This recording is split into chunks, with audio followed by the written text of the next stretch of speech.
All right, class, so part 2 of the warm-up. We are gonna get into some movement prep. The first portion was to kind of get that kind of central nervous system activated a little bit, getting the body primed for movement, so that pillar preparation. So the next exercises are going to be bent I's and W's. All right, so this is gonna be to get the shoulders warmed up. Baseball players, sorry about that. Baseball players, obviously a lot of throwing mechanics involved, so just trying to get the shoulders warmed up. Next we are going to do some unweighted RDLs. We're going to do a couple world's greatest stretches, some inchworms, lateral lunge to a drop lunge, opening the hips up, and then some bent T's. All right, so we'll get through this portion of the warm-up, and then the last portion that we do will be some movement integration. So this is kind of, right now, we started out with the pillar prep, getting in the movement prep, and then we're getting ready for actual play with that third step, which we'll break down when we get there a little bit. So first we have our bent I's and W's, all right?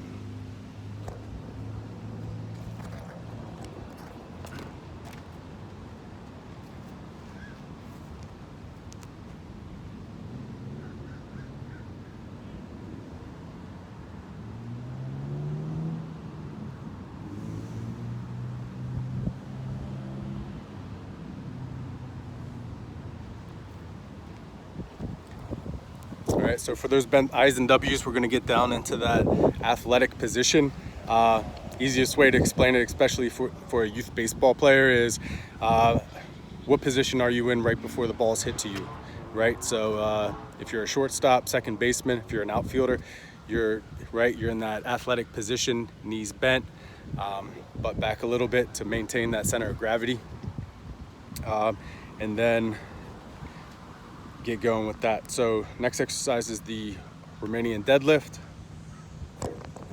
So this is just basically the straight leg, opposite hand to opposite leg for balance purposes, right?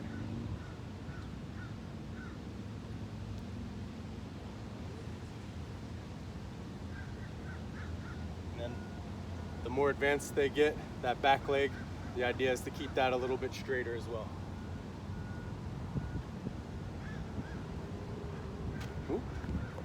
You see my balance went off a little bit there. So that exercise is going to be 5 per side. Next exercise, so world's greatest stretch. This is going to be the most complicated, especially for younger athletes.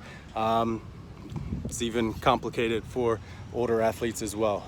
It's just a movement pattern that you have to kind of get used to. All right, so I will talk through it, and hopefully you guys can hear me as I go through it. So starts with a reverse lunge. Left elbow goes to the left instep. Try to bring that down as far as you can, maintaining that neutral spine. With this opposite hand, we're gonna turn to the sky. Come back to the sprinter's position, and then I'll move up so you guys can see this. With that back heel, the next cue is to crush the can. So imagine there's a can behind you. You're going to crush it with your back heel. Come back up and back to center. Do it on the opposite side.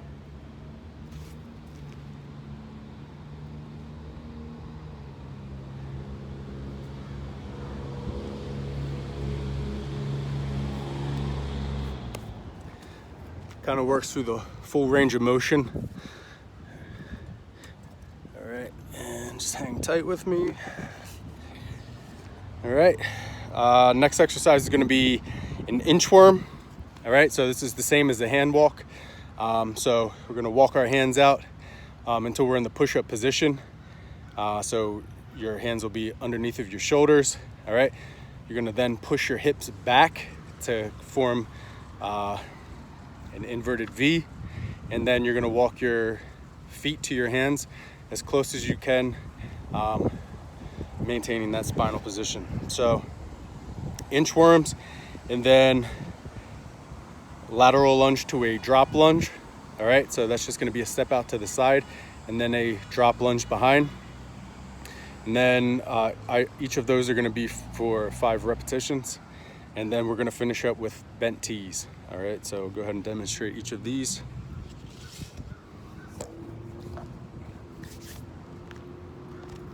So first is inchworms.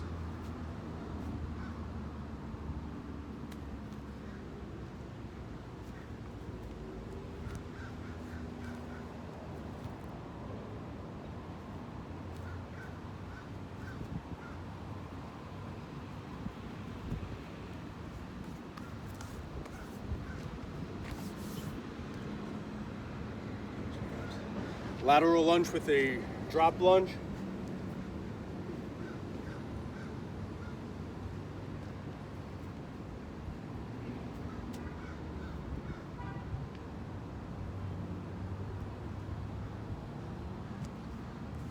And the last exercise is going to be a bent tees. Again, so we're going to get into that athletic position. Thumbs up. Head staring at about 10 yards ahead of you, maintaining that neutral spine, neck, and shoulders raised, bringing the arms up, parallel to the ground, and back down. So for the last one, it's important to make sure to cue them to engage their scapula. So pull their shoulder blades back, right? Big chest for those tees. And I forgot to mention the inchworms were going to be for 10 yards. So have the athlete do those for 10 yards. And I will finish up this video and we'll get on with our last video with that movement integration.